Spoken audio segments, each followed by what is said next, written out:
Baik, selanjutnya Bapak Ibu kita akan membahas terkait dengan alternatif peningkatan kualitas pembelajaran PAI yang terakhir, yaitu bagaimana pendidikan agama Islam mampu menjadi alternatif dalam menjawab tantangan globalisasi. Tantangan globalisasi saat ini tentunya sangat kompleks ya, bahwasanya eh, kita sebagai seorang Muslim kadangkala mendengar berita-berita yang intoleran, kemudian hal-hal yang terlalu radikal, terlalu sekuler, hingga akhirnya itulah yang menjadi tantangan global terhadap pembelajaran PAI. Nah, sebagai seorang yang berkiprah dan berjuang dalam pendidikan agama Islam, tentu kita harus berusaha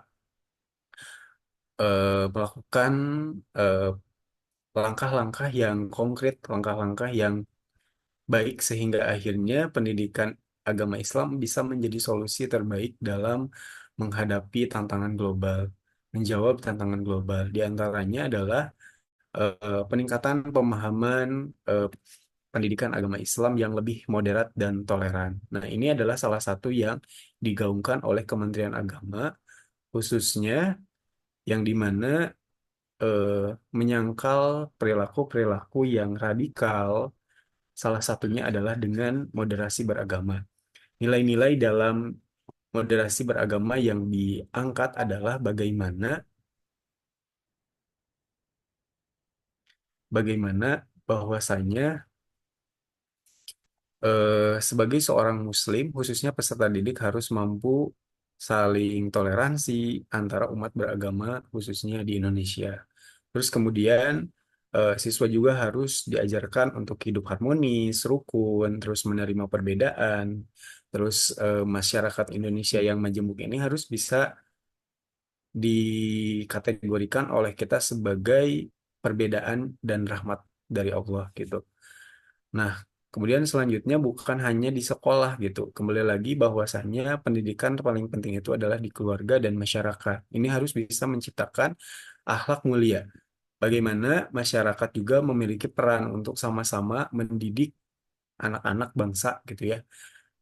Hingga akhirnya tantangan yang ada baik dari negatif dari luar itu bisa ter ter apa ya istilahnya bisa teratasi dengan baik gitu.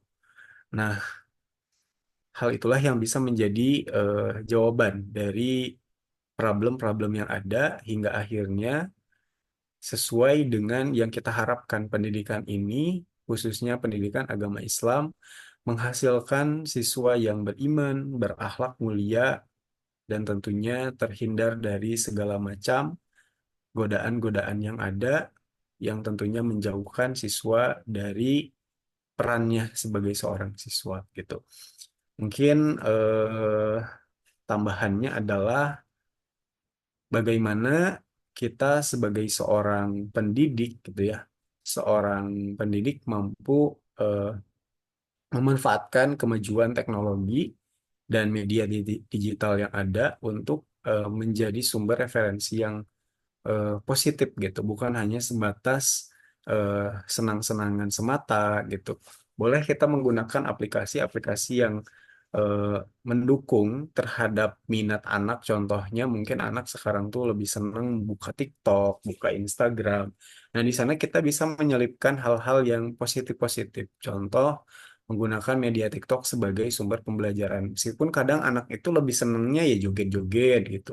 Tapi bagaimana kita sebagai pendidik itu harus mengupgrade skill kita hingga akhirnya tidak ketinggalan zaman dengan anak-anak kita. Itu seperti itu. Dan ini adalah hal yang mungkin booming ya di antara kita semua bahwa eh, teknologi ini adalah sumber utama jika digunakan dengan baik akan menghasilkan hal yang positif, tapi jika digunakan dengan tidak baik bisa menghasilkan perilaku yang negatif seperti itu.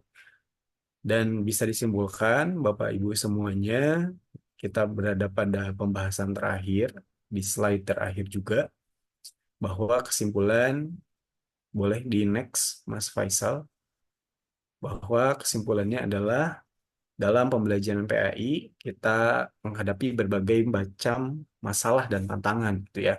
Mulai dari kurikulum, metode, kemudian sarana prasarana yang ada, terus kemudian peningkatan, kesenjangan guru. Ini merupakan sebuah masalah-masalah yang ada dalam pendidikan gitu. Sebenarnya pendidikan juga perlu terus di-upgrade sehingga akhirnya eh, penggunaan teknologi yang belum maksimal, profesional guru yang belum maksimal bisa terus ditingkatkan.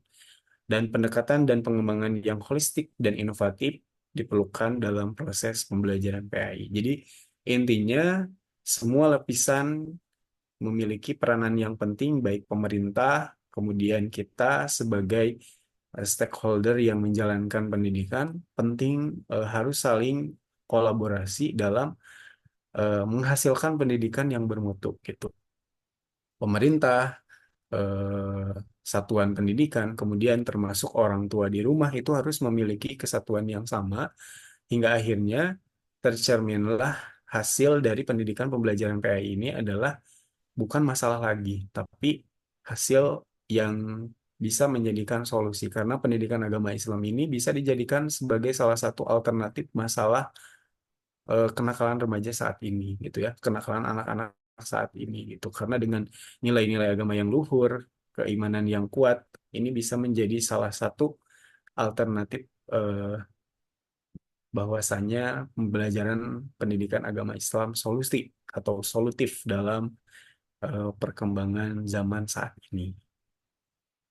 Itu saja mungkin ada yang ingin disampaikan dari kesimpulan yang saya sampaikan atau tambahan dari Pak Suhaib dan Pak Faisal. Dipersilahkan. Ada Pak? Jika tidak ada, mungkin kita bisa menutup saja untuk pertemuan kedua, khususnya dalam pembahasan mata kuliah pengembangan metodologi PAI.